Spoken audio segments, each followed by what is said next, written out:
I bet if I were to ask you where you thought the real estate market in Kelowna is at in terms of pricing, whether it is up, down, or no change, you would probably say that prices are down. And if I'm right in that assumption, you just might be surprised at my answer back to you. I mean, I continue to be surprised by what's going on with the market here in Kelowna. Like you, I kind of expected 2023 to be the start of a correction year in terms of pricing, given the amount of inventory that we have, which is equivalent to about 10 months of supply. Now, 10 months of supply typically indicates a strong buyer's market with prices making their way south faster than Canadian geese. Sales slow down, sellers panic, and we see price reductions happening all over the place, effectively driving the benchmark pricing down. Did we see this happening in the Central Okanagan in 2023? And will we see this environment continue straight through 2024 and over the next 6 to 8 years? I'm going to answer those questions and offer a lot more in this video where we are talking about the November real estate market here in Kelowna, BC. All right, welcome to Live Love Kelowna. My name is Kelly, and if you are looking for more info on making a move into or out of Kelowna, BC, then you've come to the right channel. I not only talk about the real estate market, but also what it's like to live here. I offer a unique perspective because, like you, I was searching for answers on the internet prior to making our move here in 2020. Unfortunately, I had a hard time finding anything that was relevant, and so when we got settled here, I sought to change that and offer my insight into and around our move, about the area, and try to keep you educated on the ebbs and flows of the real estate market here in the Central Okanagan. So before we get too deep into the video, I have to ask you to give us a like, tap the subscribe button, and go ahead and click on the notification bell so you can be instantly notified as soon as our next video is loaded up on the channel. All right, I hate looking at year-over-year numbers simply because it does not paint a clear picture of what has happened over the course of the year. It also doesn't factor in leading or lagging indicators of what is happening with the market. For example, if I'm looking at pricing on single-family homes in the Central Okanagan for 2023, there's a good chance that I can predict with some level of certainty what is going to happen in the last 2 months of this year. Now, based more or less on the number of sales that have happened in October of this year relative to the amount of current active listings, as well as to what happened in the same month last year. So looking at some of the history as a baseline. Only looking at the year-over-year numbers doesn't paint an accurate picture and doesn't give me an opportunity to offer any kind of intelligent prediction. Now, going back to that original question, where do you think the market is? The single-family home price in the Central Okanagan from the start of the year is up by 5.3%. I know, shocking, right? Now, if you listen to the news and you listen to a lot of the naysayers, you would think the market is down, down, down.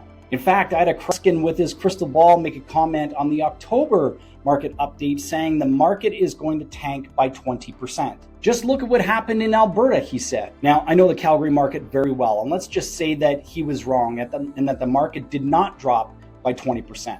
Not in 1 year and not over 10 years from 2010 to 2020. So will the market in Kelowna drop by 20%? When I look at past historical data, specifically when there has been a rapid increase in pricing with a small drop off, the history suggests a period of balance. Not a lot of movement in pricing, average sales and days on market that would be closer to where we are now at 70 to 90 days. If I was looking at that data, if I was looking at the current sales history, the current active listings, and any kind of lagging indicator like population decline, I would say that the market is on the cusp of balance over the next couple of years, but will be a buyer's market with very little movement in price. However, that past historical data does not have two critical factors that we have today: rapidly rising interest rates and record high inflation.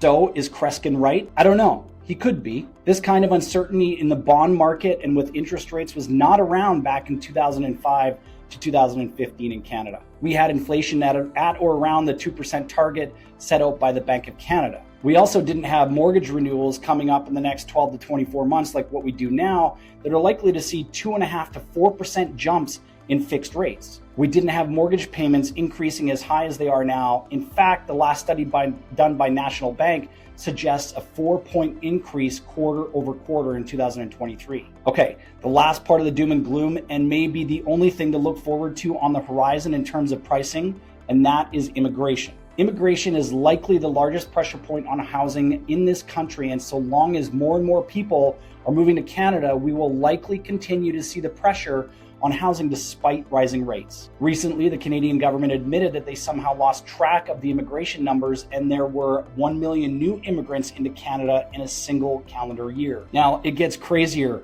Recently, CIBC chief economist Benjamin Tao offered evidence that it was even higher than that. He stated that it was 1 million more than what the government had admitted to. So here we are with 2 million extra people in a calendar year with approximately 220,000 homes being built yearly in Canada. So what does all of this mean for the Kelowna market? Does it mean that we're going to drop by 20%? Again, I don't know. But I do know it's not going to happen overnight. The last big drop in pricing in Canada was back in the late 70s to the early 80s, due in large part to recession and interest rates steadily increasing over 2 years until it hit a boiling point of 22% in 1981.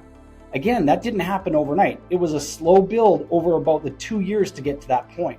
As of today, November of 2023, Kelowna is in a buyer's market. Sellers today need to be incredibly competitive on their pricing as there is a lack of demand in this market. Sales in the central Okanagan are down 17% from the same time last year, January 1st to November the 6th. Prices are up 5.3%. Again, very odd. The overall days on market, according to the Association of Interior Realtors stats, shows 47 for the single family market.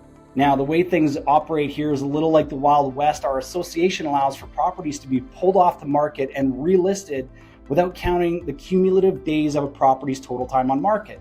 As soon as the property is pulled off, the counter resets. Now, this gives a completely inaccurate representation of where the market is at with respect to the active days on market. Based on my experience, I'm going to estimate that the true actual number of days on market is probably closer to 65 to 70. We also have about 10 months of supply on the market right now. So if there were no other homes listed for sale as of today, it would take 10 months for every single property to sell. Typically, a seller's market is between 0 and 3 months of inventory. A balanced market would see 4 to 7 months of supply, and a buyer's market would be above 7 months of supply. Now, here is some additional very interesting data. The average monthly mortgage payment in the central Okanagan surged by 30% over the course of the last 4 years. In fact, the average mortgage payment here is expected to be just under $2,400 per month. As of today, the market has yet to see an increase in foreclosures.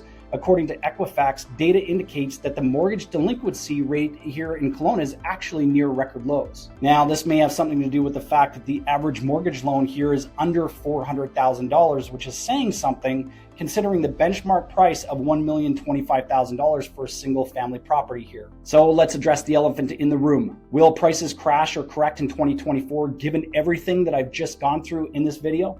Well, let's recap really quickly. We have record high inflation, rapidly increasing interest rates, mortgages coming up for renewal in the next 12 to 18 months with a jump in rates of 2.5% to 4%. It's currently a buyer's market with 10 months of supply. Now, if I were to stop there, I would most certainly say that we are in for some pain and that price corrections are coming. But, and this is a big but, immigration numbers into this country are staggering. In fact, the numbers coming into BC are equally as impressive.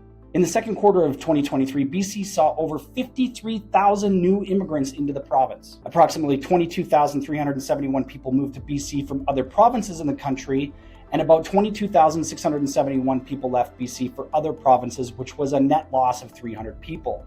Even with that interprovincial net loss, we still saw over 50,000 new residents. Now, this will bring some pressure on the housing market, first in terms of rental demand, putting extreme pressure on supply, and as a result, we will start to see rents increase. Now, those that can buy will. This will keep the demand on the market, and in my opinion, will not allow for the crash or massive correction to happen. Now, we need certain factors at play to see a correction in pricing, all of which I mentioned earlier. Higher interest rates, high inflation, potential recession, lack of demand, and an overabundance of supply. We can't check all of those boxes here, and so as a result, my prediction is that we are unlikely to see a massive double-digit correction in the market in 2024. Now, that being said, if we don't see some of those immigration numbers coming to the central Okanagan, then hold on to your hats because we are going to be in for a wild ride these next couple of years. I always want to try to give a little advice for both buyers and sellers. So let's start with the buyers first. If I'm a buyer right now, I'm looking for a fixed rate on my mortgage. Of course, have that conversation with your mortgage broker first. Second, there are some deals to be had out there, and make sure to get a full picture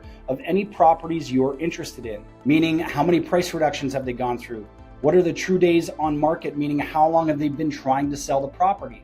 This could give way to their motivation. Be persistent and always back up your offer with data and a story. Now, if you want more information on that little tidbit and what I mean by that, we should probably have a conversation. All right, for you sellers out there, be competitive and realistic with your pricing. It's not 2021 or 2022 anymore. You don't get to dictate the terms and conditions of pricing of your home at this point. Also, if you get an offer, you need to consider it. I don't mean you need to accept it, but certainly don't turn it down. Counter and see if you can work it out. Lastly, patch, paint, declutter, and do your research. Tour your competition in your neighborhood to understand what you have compared to what's already out there. Okay, if you're thinking about making a move out of or into Kelowna, then we should probably chat. You can get a hold of me by giving me a call or sending me a text to 778-716-7527, or you can always send me an email to info@livelovekelowna.ca. Alternatively, if you are ready to book an appointment, you can do so by clicking the first link in the description down below. All right, I'll see you on the next video.